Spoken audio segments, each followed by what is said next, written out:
apakah hidup akan lebih mudah kalau lu muslim? Realitanya gue setuju ada, tapi bahwa itu bisa diperbaiki gue setuju untuk Gue gak diperbaiki. setuju juga. Apa sih? Apa? Karena kalau gini, Berarti dengan kepercayaan itu semua agama sama baiknya. sama baiknya bisa. Mungkin ya, cuma kalau ya udah yang gua percayai ya agamanya turunnya udah ditutup, udah sempurna, betul nggak Ustadz? Ya, kok lu jadi nggak yakin gitu sih lu? Ya orang ngomong di sebelah lu. Gua salah dikit langsung ini kan bisa. Aku coba ngambil kata Raymond, yang lebih tepat tuh gini, perempuan tidak boleh nguasain laki-laki, karena dan juga laki-laki nggak boleh nguasain perempuan, karena dua-duanya nggak punya hak untuk menguasai orang lain. Yang boleh menguasai keduanya hanyalah Allah. Maka di dalam Islam perempuan sama laki-laki itu nggak berlomba di jalur yang sama, dia lombanya jalurnya beda.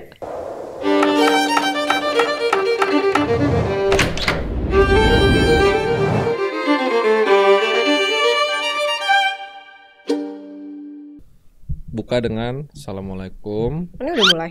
Ya, buka dengan Assalamualaikum. Wow.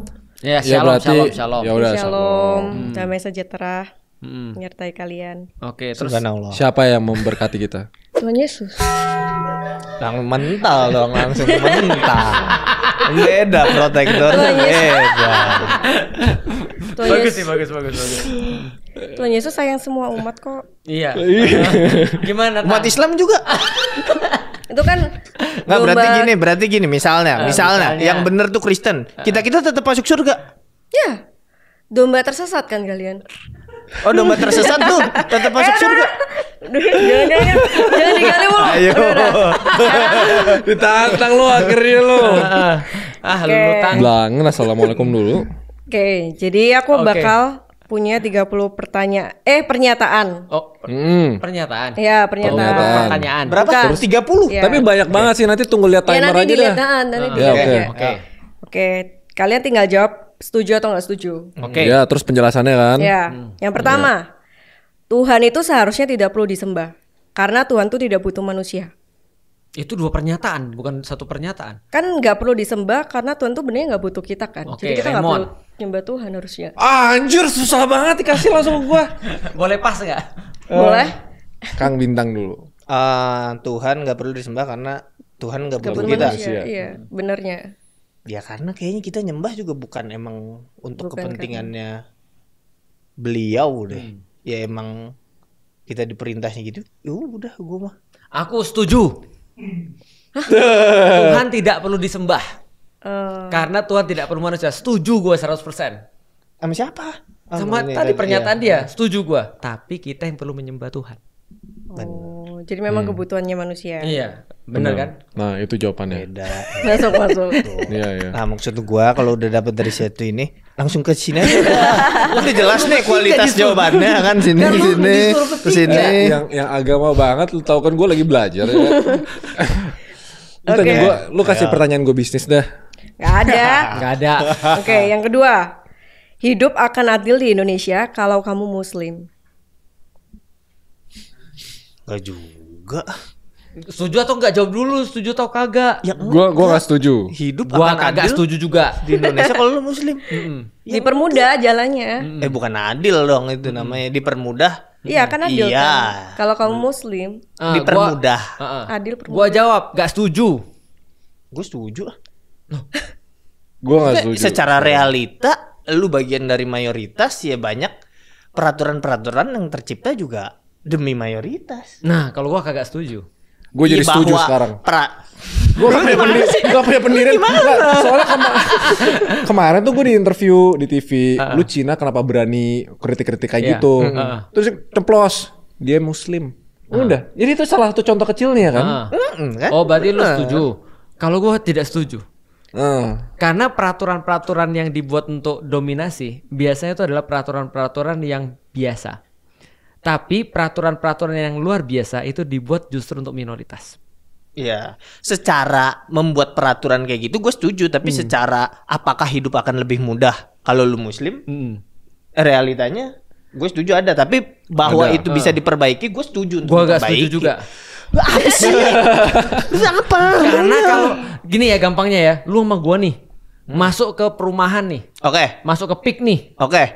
lu bakal ditanya KTP, Tang. Ya lu juga orang jenggot lu panjang. Iya juga ya. Ini udah bukan masalah agama, menurut gua Cina pribumi sih. Nah, Cina pribumi. jadi privilege itu tidak berdasar agama aja. Nah, itu maksudnya gue. Iya.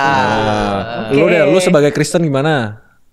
Kan aku membawa pertanyaan, nggak mau jawab. Masa nggak Oke, punya yang ketiga. ini sih? Iya. Opini. Opini Setuju lu sih. setuju. Hidup lebih bermudah. Ya, Masih sama. makanya asyhadu. Aku tahu endingnya Pelan-pelan ya, kemana. pelan-pelan. Oke, pernyataan yang ketiga. Hukum potong tangan cocok untuk koruptor karena lebih efektif dan bisa mengurangi angka korupsi. di Potong Indonesia. leher nggak sih? Gak setuju. Potong leher nggak sih? Gua sepakat. Pantes dia ranking 2 aja. Iya. Lu Potong leher. Gue potong tangan dulu deh. lu potong tangan dulu. Iya, karena Sampai tangannya di sini. tangan di sini ngitungnya. Di sini kan. Potong Ngitung tangan. tulang di sini.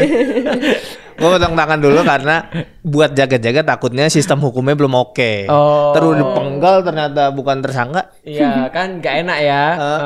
Kalau Betul, masih bagus segini sih. kayaknya masih. Ya masih gua Walaupun terima lah. sulit sih Iya. ngapa-ngapain tapi. Tapi better lumayan lah ya. daripada leher. Daripada salah.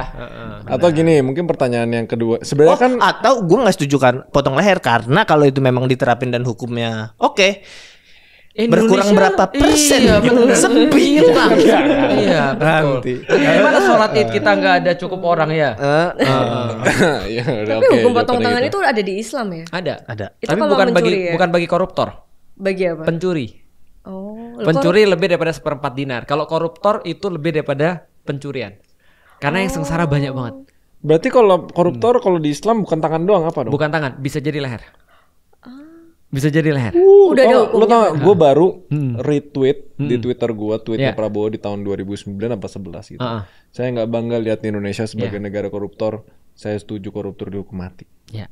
Betul, itu sekarang lagi diramein tuh sama orang-orang. Terus di retweet 11.000 orang sekarang setahu gue. Ya udah sabar aja kan ini Pak Prabowo memimpin dengan banyak koalisinya, Iya. jadi harusnya untuk mengambil keputusan nggak sesulit kalau banyak oposisi. Jadi kita percaya aja. Jadi maksud lu sekarang kabinetnya itu terlalu banyak kepentingan gitu. Bukan begitu. Kok bisa? Kan udah jelas video. Boleh reply dulu mana sini? Saya bilang. Gua kan percaya juru aja bicara dulu. lu. Gua kan bisa ngomong apa yang juru bicara? Gimana? Oke. Oke, lanjut. Manusia tidak butuh agama untuk menjadi orang baik dan masuk surga. Manusia tidak butuh agama untuk menjadi orang baik, dan masuk surga. Dan sampai orang baik doang. Gue kalau sampai orang baik doang gue yes. Aku tambahin sih masuk surganya. Surga itu konsepnya agama masalahnya. surga kan konsepnya Oh, agama. berarti kalau misalnya aku baik doang, nggak masuk mana-mana. Ya, Kan nggak ada kepercayaan surga dan neraka. Surga itu komponen dari ini. Iya, kalau lu nggak baik lu masuk pemerintah lu. Iya benar. Iya bang. Berarti kalau misalnya aku nggak ada agama nih, tapi aku baik banget nih, bisa apa? Bisa. Jadi tidak perlu agama untuk jadi orang baik. Heeh. Tapi bisa masuk surga nggak dia? Nah, surga itu konsep agama. Iya. Jadi enakan nggak ada agama dong, nggak bisa masuk neraka. Lu salah. Karena neraka itu juga konsep agama. Loh, berarti kalau misalnya aku jahat tapi aku nggak punya agama, Nah, tinggal kita kelihatan nih. Contoh nih, ada orang berdua nih. Ini kejadian nyata nih. Ada temen bapak. Temanku punya bapak, punya teman Buddha. Oke. Buddha dan dia sedekah bangun masjid. Oke. Terus ditanya, "Loh kok lu sedekah? Emang lu yakin bahwa ini berpahala?" Dia bilang, "Invest." Siapa tahu yang muslim bener, asuransi. Temen gue juga ada invest ke 5 agama. Iya kan? Ada masing-masing Siapa tahu dibangun. bener gitu maksudnya. Minimalnya punya modal buat banding. Nah, Saya udah ini ya Allah gitu. siapa tahu. Minimal ada modal buat banding. Lah kalau salah gimana? Kan ateis bisa salah atau nggak beragama bisa salah, beragama Benar. juga bisa salah kan? Benar. Cuma yang mana yang kita invest lebih bagus gitu. nah. Oh, asyhadu. Oke, lanjut. Oke. Banyak muslim lebih takut kepada ustadz atau habib daripada kepada Allah. Sepakat. Ya. Sepakat. Sepakat. Gue nggak tahu lapangannya. Oke, lebih umum lagi ya, lebih banyak muslim takut kepada selain Allah daripada selain Allah. Itu sepakat banget. Lebih takut kepada manusia daripada sama Allah. Misal contohnya ya, misalnya ya, kalau Allah ngelarang sesuatu dia masih mikir-mikir dan dia masih nyari apa namanya kayak kompensasi, nyari kemudian kayak apa ya fleksibilitas dan segala macam. Tapi kalau kemudian atasannya sudah nggak boleh, dia nggak mau. Dia lebih takut untuk datang kantor telat karena dipotong gajinya daripada kemudian dia takut misalnya datang telat ketika Allah panggil dan seterusnya. Ya sesederhana itu. Itu benar. Sepakat aku 100%. Intinya lebih takut duniawi daripada takut akhirat. That's right. Itu lebih simpelnya gitu kan. Betul. Ya. Tapi emang sampai di tahap takut ustadz, takut habib gitu. Iya. Betul.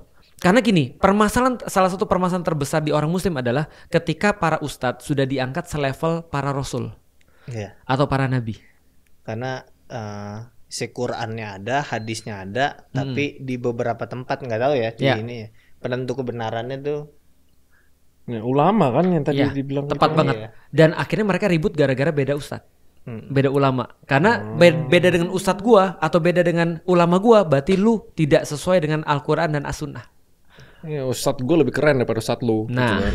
kayak gitu-gitu. Jadi itu betul. Kayak gitu maksudnya. Nah, tapi itu common. Di Kristen Masalah juga common. banyak kayak gitu. Oh iya? Pendeta Gue lebih keren daripada pendeta lu gitu. Gue lebih keren sih, tapi merasa kayak ajarannya lebih benar gitu. Ya kayak semua agama sih. Semua agama, semua manusia kayaknya begitu. Kecuali Buddha kayak. Buddha. Kok lu tahu? kenapa? Rick.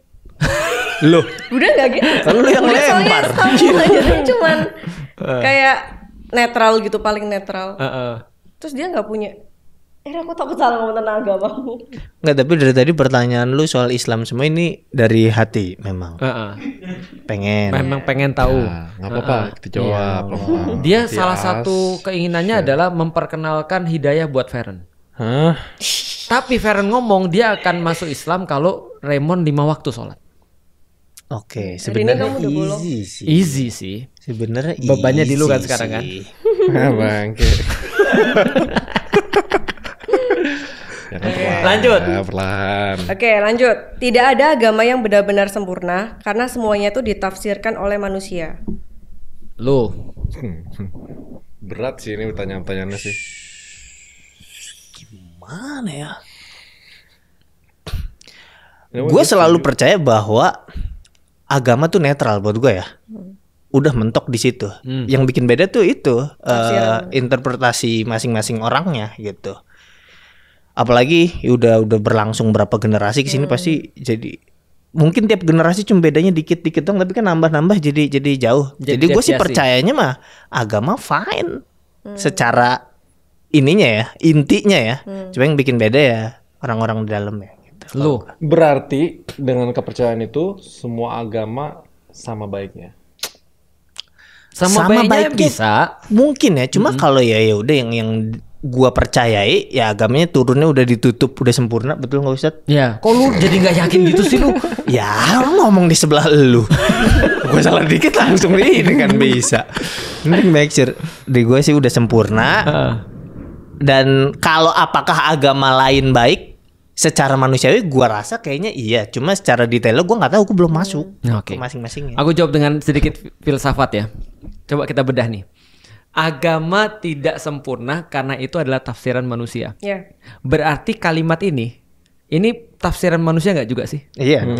Nah, artinya aku kasih tahu sesuatu yang pasti ya. Manusia itu tidak sempurna, itu yang sudah pasti. Oke ya, berarti ya. Berarti ketika manusia tidak sempurna, maka dia perlu daripada selain dia untuk ngasih tahu dia bagaimana yang sempurna. Betul. Berarti harus dari eksternal dong. Betul. Itulah agama. Betul. Bisa diterima ya? Ah itu tuh. Tapi banyak manusia yang salah nafsirkan gak sih? Oh, banyak manusia yang salah nafsirin agama tidak menjadikan agama nggak sempurna. Itu justru menjadikan bahwa manusia itu tidak sempurna. Menunjukkan itu. Berarti kebenaran agama di dunia ini masih belum ada yang kayak fix. Enggak, bagi Islam kebenaran Islam absolut. Tapi kenapa banyak tafsirannya beda-beda antar ustaz? Karena manusia yang lemah. Gimana cara taunya yang paling benar? Nah, di dalam Islam kita nggak akan pernah tahu yang mana yang paling benar. Di dalam Islam kita cuma tahu selama itu kemudian punya landasan berpikir di dalam Islam, kita cuma bisa jadi benar dan lebih benar. Tapi tidak yang paling benar. Bagus ini. Asik Jawab bagus ini. Jawab. Udah tuh jawaban gua. Kok bisa? Jawaban. Mainannya udah mainan. Lanjut. Di Indonesia Mantik. Di Indonesia jualan agama tuh laku keras karena umatnya Umat itu apa? Tit itu apa? bodoh. Akhirnya ngomong dia. Iya dari tadi nggak mau ngomong umat Indonesia bodoh. Parah sih itu lu statement lu. Iya. Serem banget sih, parah sih. Lu nggak boleh. Aduh, kameranya kenain dong sini. Dia paling takut di cancel sama manusia. Iya dia tuh takut banget Paling takut di cancel dia. konten kreator baru. Sabar. Untuk menjadi besar minimal harus di cancel 2 kali. Iya. Itu minimal. Dari yang di cancel berkali-kali. Gimana tadi? Bener nggak? Setuju nggak? Apa tadi ulangnya tadi? Iya gue juga lupa. Karena bodoh-bodoh. Di Indonesia jualan agama tuh laku keras. Oh iya karena benar. Umatnya Udah. bodoh. Ya. Iya, tapi menurut gue yang bikin lebih laku keras bukan umat bodohnya, tapi pihak yang tidak bertanggung jawabnya. Ya. Itu yang menurut gue lebih parah. Karena karena orang-orang misalnya kalau bodoh semua nih. Selalu ada orang yang tidak bertanggung jawab yang ngejualan bahkan bukan agama, misalnya kayak asuransi, kayak apa, semua tuh bisa disalah jualkan buat mereka jualan mahal gitu loh. Tapi the fact bahwa kenapa agama banyak yang tidak bertanggung jawab dan menggunakan itu buat jualan ke orang, menurut gue lebih salah di sana daripada orang yang bodoh yang beli. Itu kalau perspektif gue. Ini lebih yang ngejual lebih salah daripada yang membeli. Bapak Bintang. Iya, statement tadi tuh agamanya dicabut akan tetap sama statementnya bahwa ya emang hakikatnya orang bodoh ya dikuasai gitu. Nah, lu mau taruh agama, lu mau taruh apa ya akan sama aja. Gitu. Aku sepakat karena nggak ada opsi buat orang bodoh. Yes, Kecuali dia dibodohin. betul. Benar. Jadi bukan hanya agama ya, tapi jualan semua itu kemudian akan works gitu maksudnya. Terutama karena di Indonesia, tapi memang benar-benar memang nggak bisa dipungkiri sih. Karena agama itu benar-benar punya posisi penting ya di Indonesia ya. Yep. Jadi seolah-olah kayak kalau kita sudah kayak pakai dalil agama itu kayak lebih mudah gitu maksudnya. Selama itu bahasa Arab, Langsung orang katakan. gini langsung. Lo tau gue pernah denger satu ads tuh yang kalau kalian beli course ini, beli workshop ini, insya Allah kalian masuk surga. Gue pernah anjir. Nah itu tuh, gua paling sebel sama oknum-oknum yang pakai kata insya Allah. Iya. Gua nggak suka. Nggak apa-apa, bener itu. Karena seolah-olah nanti dia jadiin Islam tuh jadi punya dia kan. Terus nanti misalnya mana nih? Insya Allah. Itu kan kalau Allah berkehendak, berarti mungkin itu belum berkehendak di situ. Iya. Kok gitu? Nah, kok jualan bisa gitu? Insya Allah gini. Lagi beli umroh. Ini berangkatnya kapan ya? Insya Allah bulan depan. Nah, itu adalah orang yang contoh jual agama. Tidak Kalau bertanggung jawab. misalnya kita lagi jualan umroh ditanya kapan, tanggal segini sampai tanggal segini. Kalau mau pakai insya Allah jangan dipas jawab itu. Iya. Atau lebih parah lagi, insya Allah berangkat. Kemungkinannya kan berangkatan enggak. Nah, aku pernah diprotes ketika kemudian aku kan nanya sama satu ini ya pegawai di rumah sakit. Dia pakai kerudung karena rumah sakit Islam. Aku tanya, ini kapan ada kepastiannya? Dia bilang insya Allah Pak. Aku bilang, kamu tahu nggak sih arti insya Allah? Hati-hati loh, jangan pakai insya Allah seenak-enakmu loh. Aku bilang, coba kamu jawab dulu berdasarkan jadwal yang sudah kamu punya. Kapan ada jadwalnya gitu. Maksudnya? Kasih tahu, insya Allah Pak. Bapak Muslim atau bukan? Aku yang nanya sama kamu sebenarnya. Karena kalau dia tuh Muslim, dia nggak boleh pakai insya Allah seenak-enaknya. Di gua tuh ngerasa lu ngejadiin Allah benteng lu tau. Itu dari tadi gue selalu ngomong agama dijadiin tameng. Lu tuh ngumpet di balik Allah, menggunakan Allah sesukanya. Betul. Untuk dia yang nggak bisa ngapa-ngapain. Iya, Nah, itulah. Itu hukumannya apa sih? Kalau di Kristen setahu gue ada deh kayak jangan pakai nama Tuhan untuk apa, itu tuh hukumannya kan tertera kan. Kalau di Islam ada nggak? Kalau di dalam Islam itu etis aja masalahnya. Karena memang di dalam Islam kita disuruh selalu pakai insya Allah, tapi kondisinya beda. Kondisi di zaman itu adalah pada saat Rasulullah ngasih kepastian tanpa memakai nama Allah. Nah itu Rasul ditegur tuh, harusnya pakai insya Allah. Oke. Nah maka kalau kita sebaliknya nih, kita nggak pasti, lalu kemudian buat orang yakin pakai nama Allah. Nah itulah menjadikan nama Allah untuk dijual dengan harga yang murah. Berarti itu batas etika aja, nggak ada ayat yang. Oke, paham. Oke, lanjut. Muslimah yang memilih bekerja daripada menjadi ibu rumah tangga dianggap melawan kodrat Islam meskipun suaminya mau kondo. Sabar. Nggak tau mau kondo. Modal kunci doang. Udah kunci doang. Jadi dia nggak punya mobil, nggak punya kuncinya. Modal cinta. Oke, Raymond. Tergantung. Menurut gue sih cewek kerja nggak masalah, cewek berkarir nggak masalah. Tapi kodratnya bukan untuk menguasai suaminya. Oke. Bukan untuk gue lebih hebat daripada suaminya. Gitu. Oke. Itu aja. Itu gara-gara nyokap gue emang brainwash gue itu. Oke. Tapi kalau gue jujur dulu sebelum mengislami diri sendiri ya monggo. Kalau gue Oke. ya monggo gitu loh. Lo Minta. mau lebih kaya daripada gue juga nggak masalah gitu loh. Kalau gua Istrinya kerja. betul. Karena gua ngeliatnya yaudah tim di nikah nih. Iya. Kayaknya jalan keluarnya atau cara masing-masing keluarga beda tuh Iya. pasangannya tuh. Di gua masalah-masalahnya masih terpecahkan dengan ya udah lu berangkat kerja kalau mau, kalau Iya. enggak pun enggak apa-apa silakan Iya. gitu. Gua nggak maksa lu di rumah untuk Iya. ini dan itu gitu. Karena lu masih punya kunci kan. Betul. Nah misalnya ada case emang lakinya nggak gerak dan ini dan itu, lalu maksa bininya juga nggak kerja, Bajigur itu. makanya apalagi ya bawa-bawa Nama Allah. ayo gua nggak setuju yang kayak gitu. Ya, gua sama, gua nggak sepakat dengan kata-kata itu. Jadi di dalam Islam tuh Rasulullah nikah dengan Bunda Khadijah, dan Bunda Khadijah itu pedagang. Iya, Artinya sukses. sukses banget gitu kan ya. Aku istriku juga sama jualan.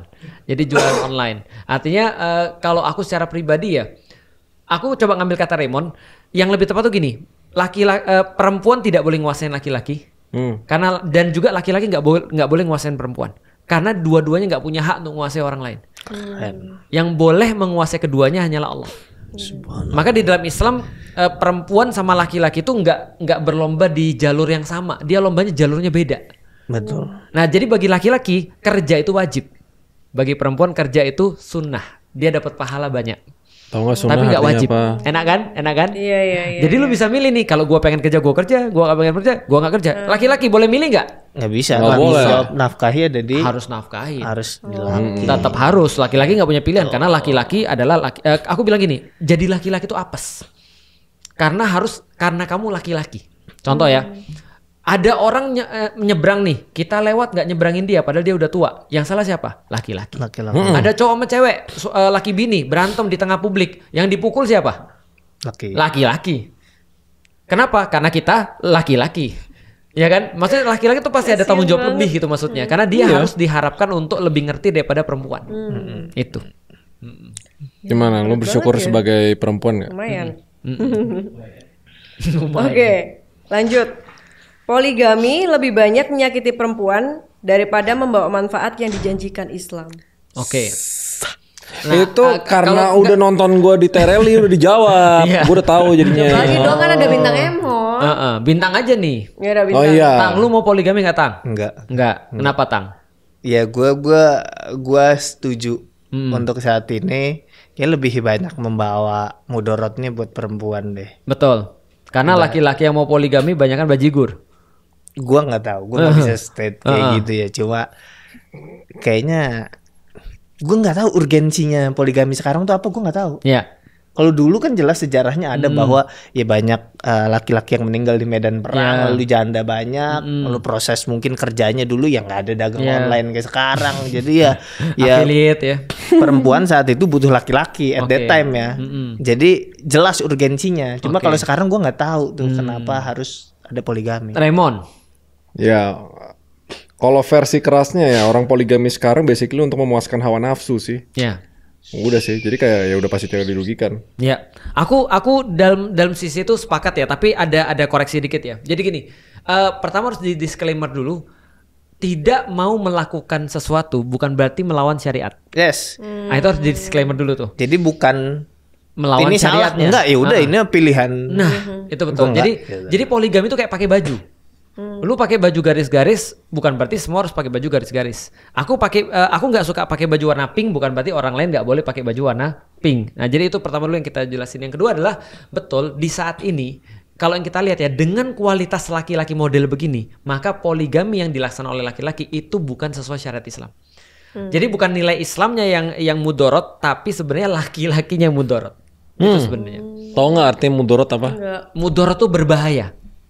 Menimbulkan bahaya, menimbulkan keburukan gitu. Ini aku penasaran sih, di agama Islam tuh boleh cerai nggak? Boleh. Oh boleh. Boleh. Dia bilang di Kristen nggak boleh. Iya, monogami dan tidak terceraikan kan? Tapi coba lihat ya. Cerai itu adalah salah satu tools untuk pendidikan. Pendidikan di dalam Islam. Jadi tugas laki-laki itu adalah mendidik istrinya. By the way, imagine dalam satu pernikahan di dalam pandangan Islam, kalau perempuan berbuat dosa atau berbuat salah, maka laki-laki ikut bertanggung jawab atas itu. Karena dia harus tanggung jawab mendidik istrinya. Maka dia akan melakukan segala cara dan dikasih tool segala cara untuk didik istrinya. Tapi kalau sudah tidak bisa dididik beneran, maka cuma satu cara untuk pendidikan terakhirnya. Ya udah kalau gitu aku nggak bisa lagi untuk afford kamu, aku nggak bisa mendidik kamu, aku kembalikan. Cuman masalahnya di zaman sekarang kayak poligami, cerai itu dijadikan sebagai oleh laki-laki mainan. Berarti yang bisa diterima itu kalau cerai dan nih cewek itu nggak bisa diomongin, nggak bisa dididik lagi.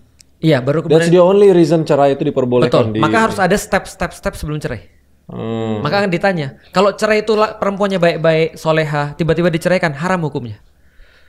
Oh, tetap ada haramnya, nggak Hukum semua cerai itu cerai. Berarti itu juga merupakan hak dari wanita. Maksudnya wanita bukan kayak barang yang gua nggak mau, udah deh cabut. Gitu. Benar. Selama lu baik, hak lu adalah tetap untuk di situ gitu ya. Atau kalau contohnya misalnya lu punya suami dan suami lu jahat banget. Dan lu tahu bahwa lu punya kesempatan untuk lebih bahagia dengan orang lain atau bahkan dengan sendirian. Gitu kan ya. Nah, Islam menghormati hak itu. Kok gitu? Sabar sih. Cowok cuma boleh menceraikan ceweknya kalau nggak bisa dididik lagi. Cewek boleh menceraikan cowoknya kalau ceweknya udah nggak happy. Meminta cerai. Meminta cerai ketika dia melihat suaminya misalnya contoh bermaksiat, nggak bisa ngomongin, nggak mau melakukan kewajibannya. Contoh ya, ini contoh ya. Ada temen yang aku lihat, bukan temen, ada salah satu orang yang aku kenal banget nikah, istrinya tiba-tiba datang, lalu kemudian bilang, aku tidak dinafkahi batin selama 1 tahun. Oke. Terus gimana? Saranku gimana kira-kira? Diskusi dulu, ngobrol dulu sama Ngobrol. suaminya. Aku bilang coba ngobrol sama suaminya kenapa?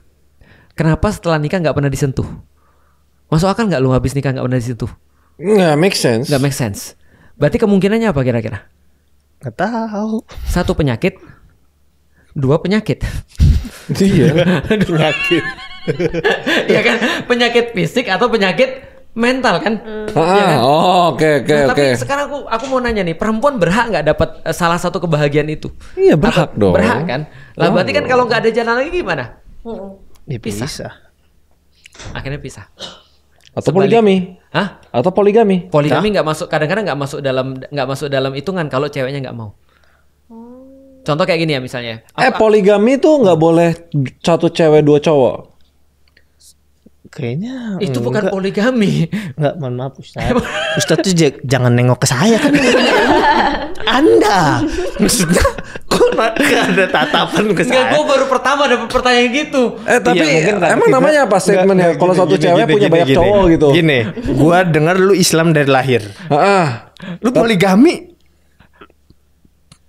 Bener, gue juga baru dengar. Maksudnya juga baru dengar. Kok bisa ada pikiran lu nanya perempuan nggak boleh punya laki 2 ya? Kepikiran nggak? Nih, gua tanya kenapa Kepikiran perempuan nggak? nggak boleh? Gue jawab kenapa perempuan nggak boleh? Nggak boleh. Nggak ada aturan perempuan 1 laki 2. Nih aku mau nanya. Raymond, jujur nih ya.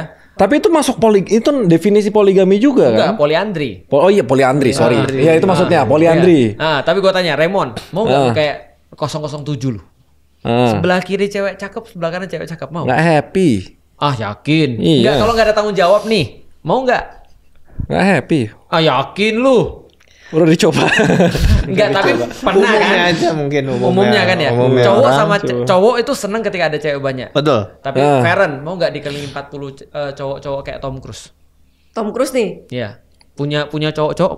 Cowok keduanya Chris Evans. Iya, semua 40. Cakep-cakep itu, tapi 40. Mau. Ngeri sih. Rasanya apa? Aneh sih. Rasanya apa? Serem. Tapi tergoda.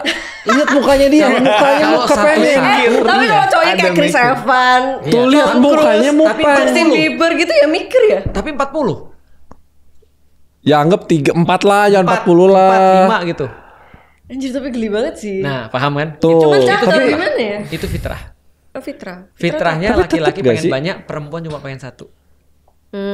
Itu Nggak, soalnya modernisasi sama kayak LGBTQ dan lain-lain itu kayak ngebuka pikiran orang terhadap hal yang aneh-aneh. Iya.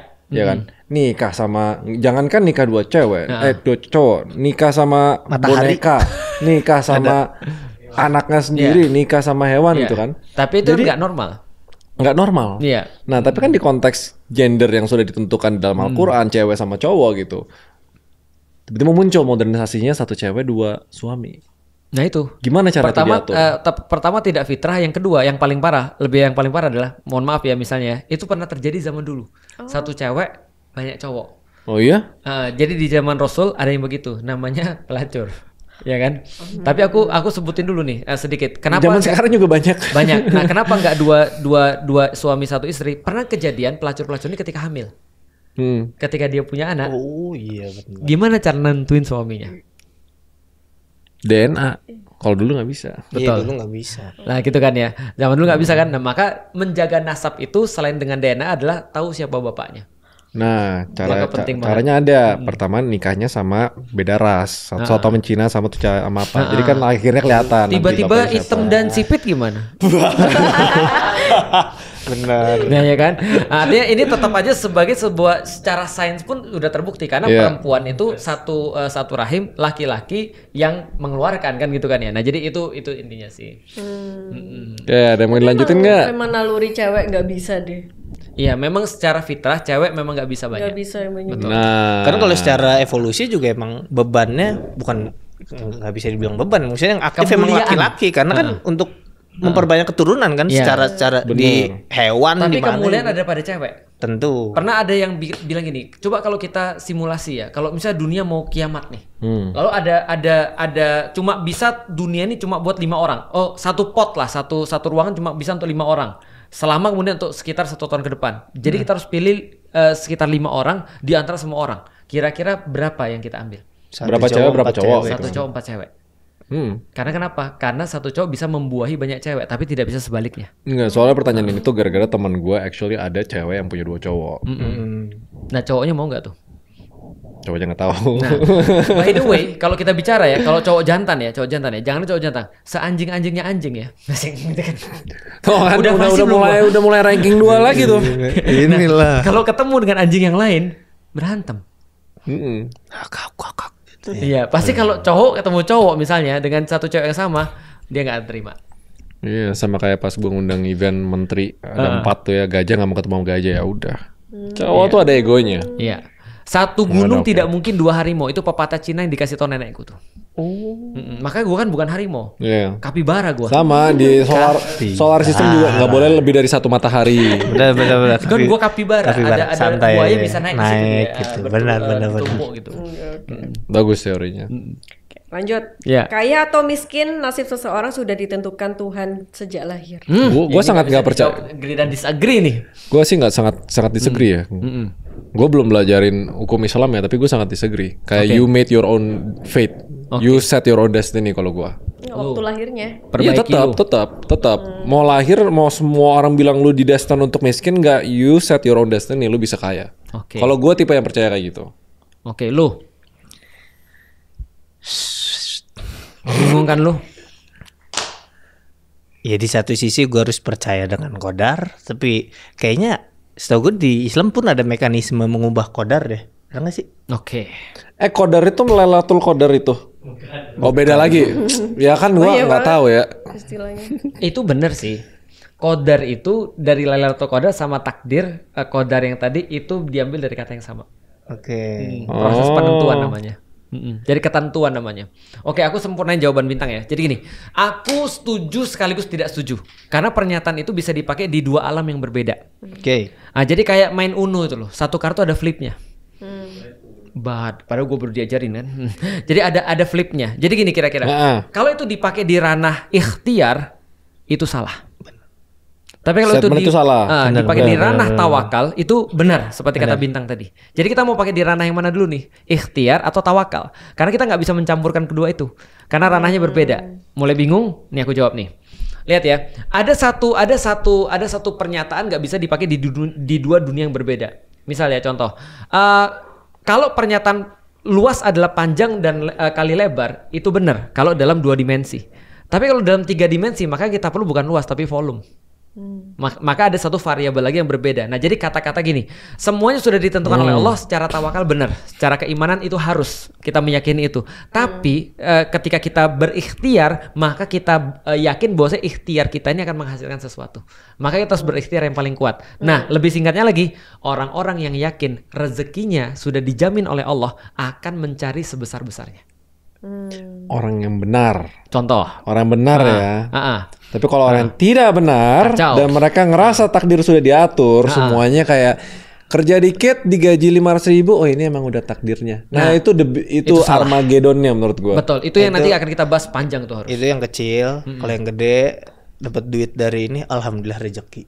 Nah iya. Dapat duit dari ganti 90 jadi 92. Nah, alhamdulillah ini sudah takdir. Nah, itu salah tuh. Contoh kayak gini ya. Aku bilang sama Feren datang ke rumahku yuk. Ngapain? Makan. Oh, kapan kok? Oh, hari Kamis jam 4 sore. Misal ya. Dibandingkan sama nih, Feren datang ke rumahku yuk. Ngapain? Makan. Kapan kok? Mungkin Kamis atau mungkin juga Sabtu atau bisa jadi Senin. Tapi bisa jadi bulan ini dan bulan depan. Kira-kira Feren lebih mengharap yang mana? Yang pertama sih yang jelas. Lebih expecting yang pertama dan lebih akan menyiapkan diri untuk yang pertama. Betul kan ya? Kalau orang sudah yakin rezeki Allah itu ada pada dia, maka dia akan berusaha dengan sekeras itu. Kalau benar orangnya. Kalau salah, maka pemahaman salah itu akan membuat dia merasa begini, sudah rezeki udah nggak usah ngapa-ngapain. Berarti dia nggak yakin. Nah itu. Itu berarti dia nggak yakin. Nggak yakin. Maka gitu dia nggak nyiapin pakaian untuk datang ke acara itu. Dia nggak nyiapin apapun. Dia nggak naik angkot. Dia nggak bikin janji dan segala macam. Lagi-lagi menjadikan ini sebagai tameng, keengganannya dia untuk ini dan itu. Kenapa statement itu bahaya banget? Karena most Indonesians pakai itu sebagai tameng. Betul. Makanya itu nanti perlu kita bahas sejam atau 2 jam. Wajir. 1 jam banget. 2 episode full itu berarti di week 3. Sebelumnya aku pengen kasih satu ini kalau boleh. Aku pengen kasih satu. Lu pernah nonton Sherlock Holmes? Yang mana? Yang Benedict Cumberbatch. Pernah. Judulnya Appointment in Summer Rock. Yang mana tuh? Ada, jadi gini ceritanya. Summer Rock. Jadi Appointment in Summer Rock cerita begini. Ada orang, ceritanya ini cerita fiksi ya. Ada orang kerja di Baghdad. Baghdad tuh salah satu kota dengan pasar terbesar di dunia. Oke. Nah, dan dia punya bos dong, karena dia kerja di sana. Nah, suatu waktu dia itu ketika lagi mau kerja di pasar Baghdad tuh, dia kaget karena ketemu malaikat maut. Malaikat maut kaget juga ketemu dia. Jangan tanya dalil ya, ini cerita ya. Yeah. Ketika dua sama-sama kaget, lalu kemudian orang ini langsung lari ketemu bosnya. Bos, pinjem kuda yang paling cepat, aku mau kabur. Kenapa? Malaikat mau nyari aku. Dia langsung bawa kuda langsung kabur ke kota namanya Samarra. Samarra ini adalah kota berjarak sekitar 60 km dari Baghdad lah kira-kira. Nanti coba dicek lagi, 45 atau 60 km atau 85 lupa aku. Nah, tiba-tiba setelah itu, malaikat mautnya datang kepada bosnya. Itu anak buahmu kemana? Dia bilang, tadi mau kabur ke Samarra. Tahu nggak kata malaikat maut itu apa? Oh, pantesan aku kaget. Kenapa? Dalam catatanku aku nyabut nyawa dia di Samarra. Oh, baru ngerti. Jadi apapun yang dilakukan oleh manusia untuk menghindari takdirnya, dia akan sampai ke situ.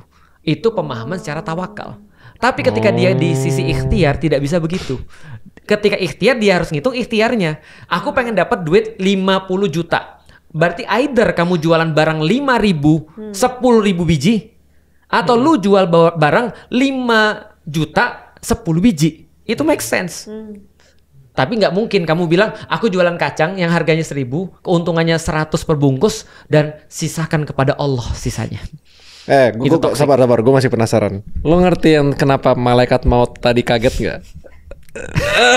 Ayo lo. Udah mukanya ekspresi.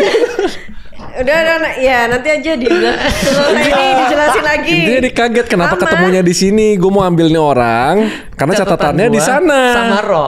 Ternyata dia malaksana. Bener. Jadi malaikat maut ditugasinnya mencabut nyawa orang ini di kota Samarra. Dia ketemunya di sini kan. Di Baghdad. Kok di sini? Harusnya di sini. Dari lu kagak ngerti. Ya Allah. Tuh kan gue tuh gagal. 2 kali loh. Udah gue jelasin nggak ngerti. Si Koi jelasin ngerti. Gue jelasin Bintang Emon jelasin ngerti. Dia nggak suka sama lu. Itu aja. Dia nggak jelas sama gua. Iya, gagal sama dia loh. Padahal ini misi asyadunya tuh belum tercapai loh. Ya elah, syadu mulu. Oke, lanjut. Ini benernya sisa 2 lagi. Oke. Ini sebenarnya satu kalimat, cuman kayak dua kalimat, cuma menurutku saling bersambungan. Oke. Misalnya gini, hari kiamat itu adalah konsep yang tidak bisa dibuktikan secara ilmiah. Berarti harusnya. Terus yang kedua itu, sains itu benar bukan dari Tuhan, karena bertentangan sama agama. Apa? Science Oh, tidak itu dua pernyataan berarti ya? Sebenarnya mirip gak sih tapi? Enggak. Beda. beda. Yang pertama dulu apa? Kiamat dulu dah. Ya, Berarti kiamat. ini dua pertanyaan terakhir ya. Oke. Kiamat ini apa tadi Hari pertanyaannya? kiamat adalah konsep yang tidak bisa dibuktikan secara ilmiah. Setuju. Setuju. Kan ranahnya kepercayaan. Ya percaya aja. Beneran ada nggak? Lah, jadi gini ya. Lu jelasin. Gini, ini kalau kita menarik nih. akarnya udah beda nggak ketemu. Tapi gue bisa. Apa? Gue bisa.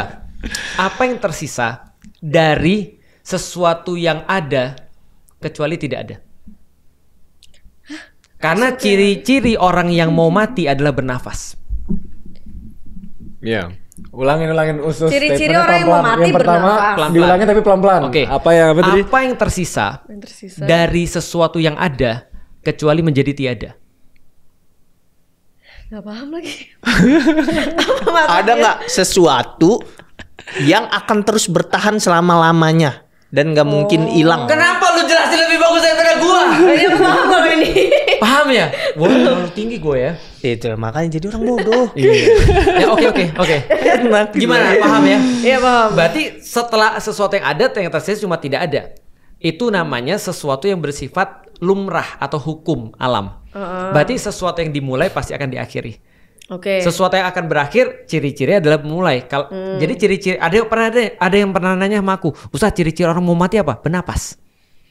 Oke. Setiap yang bernafas pasti akan mati, ada ayatnya tuh. Kullu nafsin dha'iqatul maut. Setiap yang bernafas pasti akan merasakan mati. Berarti segala sesuatu yang ada pasti akan jadi tiada. Ketika semua jadi tiada, itu namanya kiamat. Itu konsep agama namanya kiamat. Ada tanda-tandanya nggak? Ada. Coba aku mau samain Dia sama yang Kristen. dia bilang sekarang udah kalau menurut Kristen udah tanda-tanda kiamat dibilang. Tapi itu takutnya kayak persepsi orang-orang Kristen. Nggak apa-apa. Ya nggak apa-apa, kita Coba. inklusif bunyi coy. Nih, Sangkakala. Bunyi terus pakai yang chip-chip yang dimasukin itu loh. Emang itu ada di dalam Alkitab? Emang ada itu disebut? Tahu kan aku cuma liat TikTok. Aku nggak tahu. Gimana? Astagfirullah. Keren juga di awal Alkitab ketemu. Iya. Nanti ada chip. Tanda TikTok ya. Bukan, lihatnya di TikTok. Lihatnya kontennya di TikTok. Oke. Nggak tahu lagi yang buat itu Kristen atau bukan. Ciri-ciri kiamat. Kata Rasulullah ada dua. Satu ciri-ciri kiamat besar, satu lagi ciri-ciri kiamat kecil.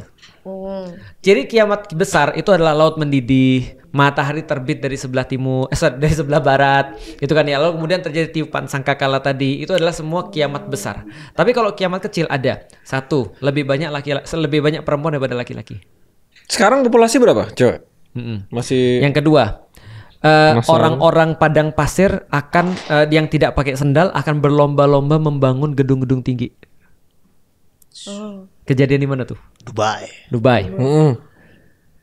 Uni Emirat Karena Arab. secara waktu kalau dulu disampaikan benar-benar hal yang nggak mungkin Nggak banget, mungkin terjadi. kan. Betul. Ya maksudnya di waktu itu peradaban lain tuh punya tempat yang baik karena emang ya sumber ekonomi utama saat itu mungkin tanah yang subur dan Benar. lainnya. Nggak Di sini mungkin padang pasir kan? Ada. Nah, gitu. tahu yang lain lagi? Waktu akan berlalu begitu cepat. Itu tiga tandanya. Banyak. Itu aku cuma nyebutin 3 di antara banyak tanda-tanda. Ada satu kitab membahas itu tentang Kitabul Fitan, tentang kitab fitnah-fitnah.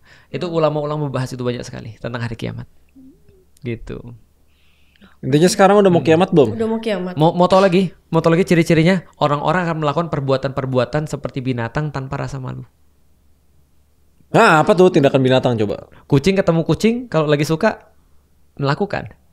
Kucing ketemu ikan asin, ambil tanpa dia merasa malu. Itu bisa sama kayak koruptor gitu. That's right. Gila, serem banget. Berarti kita udah mau kiamat. Orang Muslim meyakini ini sudah waktunya, hampir ke second coming. Yesus bakal datang lagi. Oh iya, ini serius ya nih? Serius. Oh. Serius. Ini waktunya. Gimana nggak opininya? Tapi dari dulu zaman Nabi itu udah masuk fase akhir belum? Betul, sudah masuk. Nabi bilang begini, aku pengutusan diriku dan kiamat seperti ini.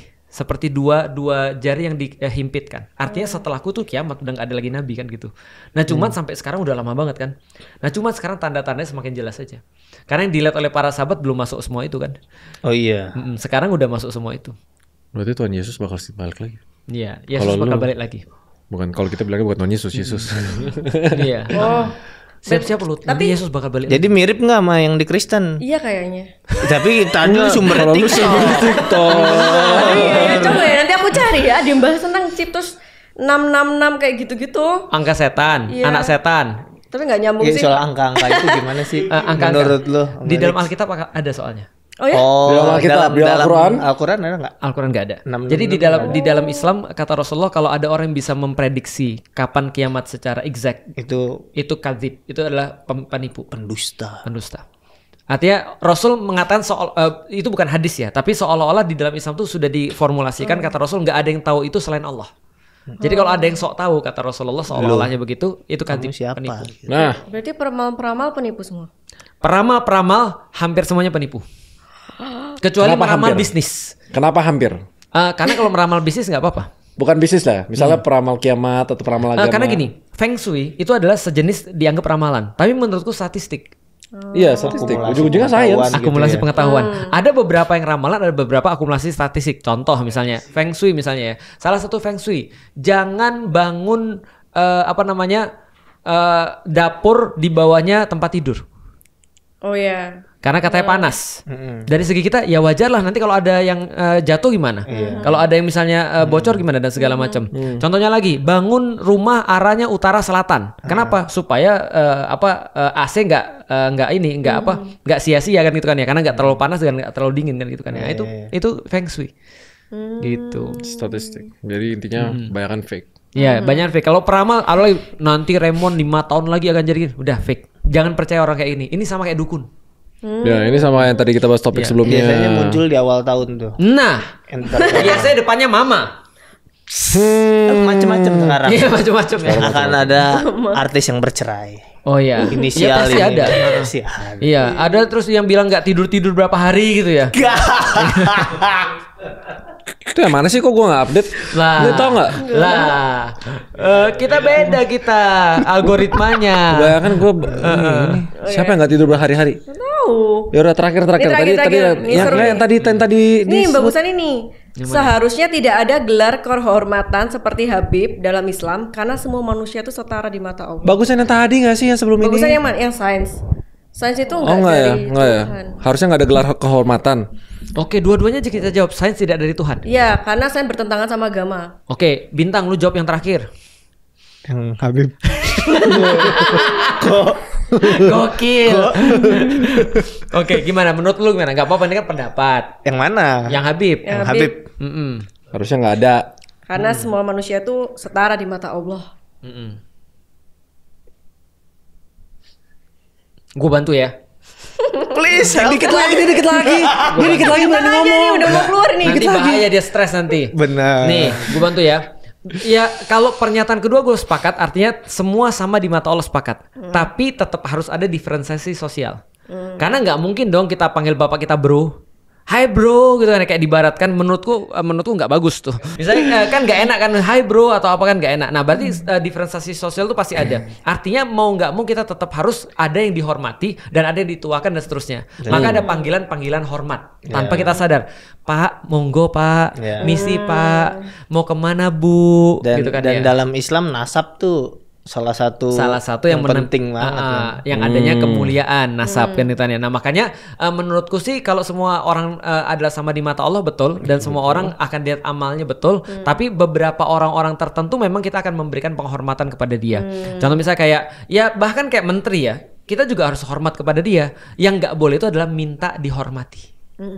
Itu nggak boleh tuh di dalam Islam. Yang di challenge itu proses dapat hormatnya itu loh. Iya, atau tadi Karena itu kan dapat proses hormat. manusia soalnya. Betul. Ya kan agama udah mendikte tertentu gitu loh, tapi proses manusia yang membuat orang bisa dapat hormat tertentu dan itu yang selalu disalahgunain. Nah, makanya itu penghormatan adalah proses aktif bukan proses pasif. Artinya munculnya dari kita bukan dari dia. Contoh ya, bapakmu dokter, itu adalah bapakmu bukan kamu. Berarti ketika dia jadi anak dokter, dia tidak bisa kemudian merasa bahwa dirinya sudah jadi dokter. Nggak serta-merta ketika dia anak presiden. Nggak serta-merta ketika dia tuh anak pelawak, lantas dia lucu, bener nggak? Bener kan? Betul, ya kan? Nah, maka ketika dia jadi anak pelawak, nggak serta-merta dia lucu. Tapi ketika aku datang ke anak dokter, maka aku menghormati anak ini karena bapaknya, bukan karena dia. Tapi dia harus earns itu untuk aku hormati ke depan. Nah, jadi betul kita tidak dihormati karena sesuatu yang datang tanpa kita pilih, tapi kita dihormati karena sesuatu yang kita pilih. Sedap. Nah, tapi kan itu konteks ini loh, ini konteks kehormatan di Islam. Ya. Itu kan proses manusia soalnya. Betul. Kan? Yang susah tuh kehormatan, mau jabatan, mau posisi kayak itu manusianya soalnya, betul. Bukan sistemnya. Betul. Kalau status gue setuju harus ada status. Misal kayak proses gimana cara bisa dapat posisi menteri. Oke. Cara dapat posisi wapres. Oke. Cara dapat posisi apa. Oke. Itunya loh. Nah, Islam sekarang seperti apa? Seperti apa proses orang bisa mendapat kehormatannya dan itu apakah bisa dihormati? Oke. Prosesnya ya, prosesnya. Iya. Contoh kayak gini ya. Aku temenan sama Raymond. Nanti suatu waktu Raymond punya anak. Ketika aku tahu bahwasannya dia anak Raymond, maka aku akan menghormati anaknya karena aku punya kenangan sama Raymond. Anak Raymond ya, Masya Allah. Udah gede ya sekarang ya, sekolah kelas berapa? Mungkin kalau anak lainnya aku nggak kenal, aku nggak akan begitu dong. Tapi aku punya perlakuan khusus karena aku punya hubungan dengan bapaknya. Tapi aku tahu Raymond tuh ahli dalam bidang finansial dan aku tahu anaknya ini nggak ahli dalam bidang finansial. Maka ketika aku hormat pada anaknya, beda dengan aku menempatkan anaknya pada posisi seperti Raymond. Contoh ya misalnya ada seorang anak presiden, bukan anak pelawak ya kan? Masa salah 2 kali? Iya, itu mah sengaja. Manusia tempat yang salah dan lupa, bukan nabi boy. Betul. Belum ada gambar aja nih gua. Gitu deh. Nah, jadi anaknya misal pelawak ya. Aku tahu bapaknya lucu banget. Bapaknya bintang Emon misalnya. Nanti dia punya anak. Nah, aku tahu bapaknya lucu banget dan aku hormat pada anaknya karena aku punya hubungan sama bapaknya. Tapi begitu aku punya acara untuk ngelawak, aku nggak akan panggil anaknya. Karena dia belum proven. Nah itu di dalam Islam begitu. Jadi nggak ada privilege anak siapa. Maka Umar ketika dia mau meninggal, Umar bin Khattab khalifah kedua, ketika dia mau meninggal, dia bilang gini, ambil tim formatur, pilih di antara kalian pemimpin setelah saya. Semua itu para sahabat sepakat nunjuk Abdullah bin Umar. Abdullah bin Umar ini orang yang benar-benar taat luar biasa dan dia tahu bapaknya sekualitas itu loh. Anaknya juga minimal kecipratan kan gitu kan ya. Nah maka Umar bilang apa? Keluarin Abdullah bin Umar dari formatur. Dia nggak boleh dipilih. Kenapa? Cukup musibah dapat sekali di keluarga Umar. Subhanallah. Nggak ngerti. Musibah cukup dapat sekali aja. Kepemimpinan tuh musibah buat Umar bukan suatu yang menyenangkan, bukan yang cara pandangnya gitu kan ya. Berarti anaknya khalifah tidak punya privilege untuk jadi pemimpin. Bahkan di-exclude dari itu supaya orang nggak fitnah. Enak ya? Itu kalau menempatkan itu sebagai amanah. Tapi kalau menempatkan itu sebagai sebuah pendapatan, kayak di Argentina tadi. Gue sih to the point aja ya, di Indonesia sistemnya kayak gitu ya. di banyak tempat ya, di berbagai level ya. Iya, di berbagai level tuh ada. Iya, khususnya di ketika orang melawak. Tapi iya, gini deh, gue setuju dalam pemerintahan level manapun ya. Iya. Itu perdinastian tuh apakah ada pengaruhnya dari memang dulu kita cukup akrab dengan kerajaan yang kekuasaan tuh diturunkan. Itulah yang namanya Asian value. Raja Jawa. Lah. Nggak ngerti ya. Aduh, ya Allah. Raja Jawa tuh dulu namanya Sultan Agung. Sultan Agung. Itu loh di buku sejarah ya, itu. Itu Raja Mataram. Iya. Kan gue di tengah tuh susah di crop kalau di tengah. Samping kan bisa tuh. Madetin ke sini atau madetin ke sini. Oh iya bisa, benar-benar. Sains. Udah lah, ini kan tawakal. Tawakal ya? Apa? Ikhtiar. Ikhtiar sama tawakal ya kan. Ini kan tawakalnya kita berserah. Yang kita lakuin sekarang adalah kita sambil gue belajar Islam, sambil menyebarkan dakwah. Ya sudah lah, kita berserah lah. Ini nggak bakal kenapa-napa kok. Kita ngomongin positif. Gimana bro? Betul. Cuman kan dia belum punya istri ya. Itulah. Kadang-kadang anak muda tuh sering gitu ya. Idealisme adalah hal mewah terakhir yang dimiliki oleh anak muda. Well said. Muda kan? Well said. Tapi mungkin lu penasaran kenapa orang-orang tua, orang-orang yang ini kok idealisnya beda gitu. Karena mungkin dia udah ada di level kehidupan yang emang anak muda belum Belum ada di situ tuh. Terus kalau udah punya beban anak biasanya. Betul. Beban keluarga biasanya. Lu cepet nikah Gi, Mon. Ray. Nanti cepet nikah bilang nggak ada sosok ini lagi yang ceplos-ceplos lagi. Iya sih. Ya udah. Udah lah gue puasin sekarang dulu lah. Timeline-nya 5 tahun kan kata Satris kan. Ya udah. Sains. Ya, sains. Apa tadi? Gak berasal dari Tuhan karena bertentangan sama agama. Kayak misalnya jin sama syaitan tuh kan harusnya nggak bisa dijelaskan secara sains kan. Bintang. Beda nggak sih? Beda topik sih. Kalau Ya udah, coba. gue ya kayaknya gini Ya. deh. Kayaknya takaran sainsnya sampai mana dulu. Karena kita mungkin di abad-abad sebelumnya ada hal-hal yang at that time kita nggak tahu tuh. Lalu kita anggap ini hal yang nggak bisa dihitung. Magic. Mistis Lalu dulu. ternyata di beberapa abad kemudian bisa terbukti. Nah. Gitu. Nah, apa jaminan kita bahwa hal yang kita nggak ketahui sekarang nih nggak akan terjawab sampai nanti-nanti gitu. Jadi menurut Yes. gua ada hal yang nggak diketahui belum tentu bukan sains. Gua tambahin. Enggak, tapi gimana jawabannya? Nah ini. Bagus sih, gue suka sih. Jawabannya. Iya, bagus. Jawabannya ya. Nih. Tuh, kalau dia udah bilang bagus, Tadi berarti nyampe. itu udah diterima sama semua. Terus Tapi sama kalau semua. tugas gua memperumit. Dia nggak ngerti. Bintang Emon jadi juru itu kok. Juru bicara memang Iya. dia mau jadi juru bicara sebentar lagi jadi juru. Ya. Oke, Feren dapat kue ulang tahun. Ya kan? Dari Raymond. Dari Bintang. Ya kan? Oh, lu kok mirip sih, baru gua sadar Emon sama Raymond. Loh, iya. Fokus. Oke. Dapat kue ulang tahun dari Bintang Emon, ya kan ya. Lalu kemudian Feren, wah enak nih, aku pengen buat kayak gini. Nah maka apa yang dilakukan oleh Feren akan bawa kuenya, lalu kemudian dianalisis nih. Ini dibuatnya pakai apa aja, bahan-bahannya apa aja, cara buatnya seperti apa, sehingga jadi kue kayak gini. Dan itulah namanya sains. Sains itu menjawab tentang how, tentang bagaimana caranya. Tentang what and how, apa dan bagaimana. Tapi sains tidak akan pernah bisa menjawab kenapa Bintang Emon ngasih kue itu ke Feren. Kalau Enggak, dia- Feren mau dia- tahu, Dia bunyi doang. Ngerti gak sih? Ngerti gak sih? Ngerti. tapi kalau Feren mau tahu kenapa Bintang Emon ngasih kue itu ke Feren harus nanya siapa? Bintang Emonnya. Berarti why itu hanya bisa dijawab agama. Jadi itu beda urusan. Sains menjawab what and how dan nggak mungkin why, sedangkan agama menjawab why. Ya. Berarti kalau misalnya orang sakit terus sembuh gitu, Mm-mm. itu karena Allah atau karena dokter? Bagus pertanyaannya. Bagus pertanyaan. Itu beda lagi, bukan sains tapi ya. Itu yang tadi dua konsep itu gak sih Iya. yang tawakal Iya. itu kan? Kalau ada orang sembuh, maka sebagai seorang muslim, kalau dia seorang muslim, dia harus meyakini kesembuhan itu daripada Allah. Harus meyakini kesembuhan itu daripada Allah, karena semuanya datang daripada Allah. Orang hidup kita aja datang daripada Allah, mati kita aja datang daripada Allah, apalagi cuma sekedar sembuh kan. Tapi sembuh itu Allah bilang dan Rasul bilang cari ikhtiarnya lewat manusia. Jadi kalau ada orang lagi sakit terus dia bilang gua mati aja lah, berarti dia tidak berikhtiar untuk mencari kesembuhan. Paham ya? Nah jadi Allah yang nyuruh pada manusia cari kesembuhan ini. Kata Rasulullah setiap penyakit pasti ada obatnya. Berarti harus dicari obatnya, bukan langsung minta kepada Allah. Bagus. Oh, berarti Allah kayak Ya. collab sama dokter gitu. Iya benar. Kolaps pos. Enggak, maksudnya kan lewat dokter kan. Gimana Iya. cara lu jelasin?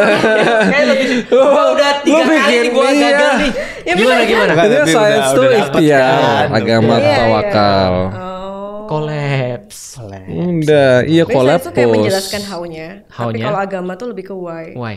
That's right. Tapi kita kan nggak selalu mendapat jawaban why kan seharusnya. Justru itu. How and what itu baru berguna kalau ada why. Ya, Contoh, nih pasti ngerti nih. Aku yakin pasti ngerti. Feren menikah dengan seorang laki-laki yang Feren sangat cintai. Ya kan? Dan dia membahagiakan Feren dengan cara apapun yang Feren suka. Tapi kalau dia nggak tahu why-nya, kira-kira gimana? Oh, bener ngerti nggak? Jadi Bener why-nya ngerti nggak? menentukan kan? Bener ngerti nggak? Nggak jujur. Rasa gue sih nggak ngerti. Bintang Emon Gak bisa. Dia ada nada tertentu di oh-nya tuh gue tahu dia nggak ngerti. Oh, gua tahu lagi, gua kasih tahu nih. Ada orang bersalah sama orang lain.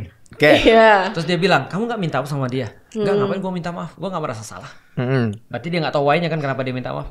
Udah lu minta maaf aja. Dia tahu gak cara minta maaf? Tahu. Dia tahu nggak kepada siapa harus minta maaf? Tahu. Tapi dia nggak punya apa? Why? Tapi akhirnya dia tetap dipaksa. Kamu minta maaf aja. Kalau nggak nanti kamu nggak dapat gaji lagi loh. Kan dia kan bos kamu. Ya udah deh, gue minta maaf. What-nya dia tahu. How-nya dia tahu. Kayak gini deh. Misal lu punya pasangan nih. Bagus. Lu punya pasangan. Lu bete karena dia mungkin nyimpan anduk basah di atas kasur. Lu bete karena itu udah kejadian berulang kali tuh. Akhirnya lu seharian lu nanya ke dia, kamu tahu nggak sih salah kamu apa? Terus dia jawab yang what and how-nya dia tahu. Ya udah aku minta maaf deh. Nggak, emang kamu salah apa? Nggak tahu tapi aku minta maaf. Lu happy nggak?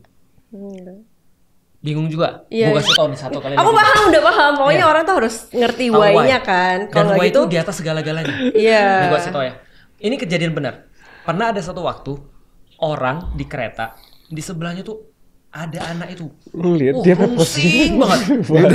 Udah berdiri. Lu masih nggak ngerti dia lompat nih. Udah ngerti. Lu posisi ini nih. Anak ini pusing banget, keliling mana-mana dan segala macam. Dan bapaknya diam aja, nggak ngomongin dia. Itu orang-orang terganggu semua di kereta itu.